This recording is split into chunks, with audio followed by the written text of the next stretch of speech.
আসসালামু আলাইকুম। তো আজকে গরুর খামারের কাজ একটু ব্যতিক্রম হবে। সম্পূর্ণ ভিডিওটা দেখেন, দেখলে হয়তো বুঝতে পারবে। আর বিস্তারিত আমি ভিডিওর মাধ্যমে যে কাজগুলো করব সেগুলো দেখাই আপনাদেরকে এবং কিছু আলোচনা করি। তো চলেন মূল ভিডিওতে চলে যাই। আজকে খামারটা পুরা পরিষ্কার করব। এক কথায় A to Z যতগুলো শেড আছে সব শেড পরিষ্কার করতে হবে। আর এই কাজটা আজকে বাড়তি। আমাদেরকে সাধারণত কাজ তো প্রতিদিনই করতে হয়। গরুর খামারের খাবার দেওয়া শুরু থেকে পানির ট্যাঙ্কি পরিষ্কার, আরও যে কাজগুলো থাকে, নতুন গরু আসলে ওজন করা বা বিভিন্ন ধরনের কাজ থেকে থাকে, ওগুলো প্রতিনিয়ত আমাদেরকে প্রতিদিন করতে হয়। আর এই খামার পরিষ্কারের কাজ দেখা যাচ্ছে আমরা মাসে একবার বা 2 মাসে একবার করে থাকি সাধারণত।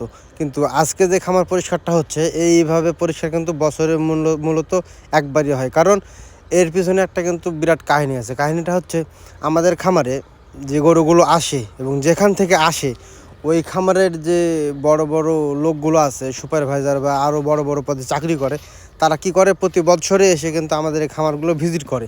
তো বিধায় প্রতি বছরে আমাদেরকে বছরে একবার এই দিনটা বিশেষ করে মানে খামার এত পরিমাণে পরিষ্কার করতে হয় যাতে ওরা আসে বুঝতে না পারে যে খামারটা নোংরা হয়ে থাকে বা এটসেট্রা। মানে এক কথায় আসে ওদের যাতে পছন্দ হয় খামারটা, যেন খামারটা খুবই পরিষ্কার এবং পরিচ্ছন্নতা বজায় রাখে এরা খামার করতেছে। তো বিধায় এই কাজগুলো কিন্তু আমাদেরকে বছরে একবার করতে হয়। আর এই সময়টাতে মানে সারাদিনই প্রায় আমাদের কাজ করতে হয় এবং কষ্ট অনেক বেশি হয়। আপনারা হয়তো বা ভিডিওতে বুঝতে পারছেন বা দেখতে পাচ্ছেন যে কত কিছু করতে হচ্ছে আমাদের। আর এটা একদিনে কিন্তু কাজ শেষ করা সম্ভব না। আমরা আজকে কি করছি, অর্ধেকটা পরিষ্কার করছি, বাকি অর্ধেকটা দেখা যাচ্ছে আগামীকাল আমরা পরিষ্কার করব এবং পরশুদিন গিয়ে ওই লোকগুলো আসবে খামার ভিজিট করতে।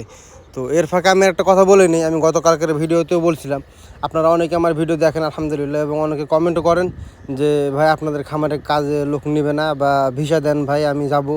ভাই এখানে মূল বিষয়টা হচ্ছে, খামারে এখন পর্যাপ্ত পরিমাণে কাজ নেই, কাজ কমে গেছে, বিধায় নতুন কোনো লোক নিচ্ছে না কাজে টোটালি। কারণ আমরা এখন যতজন আছি খামারে এটাই বেশি, ঠিক আছে। না জানি আল্লাহ কবে এখান থেকে রিজিক আমাদের উঠাই নাই, যা হোক ওইটা আল্লাহ পাকের ইচ্ছা। তো এখানে মূল বিষয়টাই হচ্ছে যে খামারে এখন পর্যাপ্ত পরিমাণে কাজ নাই, বিধায় নতুন কোনো লোক নিচ্ছে না। বিগত 3-4 বছর আগেও যথেষ্ট পরিমাণে লোক নিয়েছে খামারে কাজের জন্য, বা বললে কফিলে না করে নাই, বলছে যে ঠিক আছে নিয়ে আসো। তো এটাই হচ্ছে মূল বিষয়। আর এখন যে গরুগুলো দেখছেন, এই গরুগুলো কালকে আপনারা অবশ্যই দেখছেন যারা আমার প্রতিনিয়ত ভিডিও দেখেন। এই গরুগুলোকে কালকে ট্রিটমেন্ট করছিলাম, তো আজকেও ট্রিটমেন্ট করা লাগবে, বিধায় কিন্তু শেড থেকে বের করছি এবং ট্রিটমেন্ট করে পুনরায় আবার দেখা যাচ্ছে পানি দিয়ে গরুগুলোকে ভিজায়ে আবার শেডে রেখে দেবো। আর এই গরুর ট্রিটমেন্টটা দেখা যাচ্ছে 3 দিন বা 2 দিনও ঠিক হয়ে যায়, অনেকদিন 3 দিনও সময় লেগে যায়। তো এটাই ছিল ভিডিওর মূল বিষয়। সবাই ভালো থাকবেন, সুস্থ থাকবেন, আমার জন্য দোয়া করবেন। আল্লাহ হাফেজ।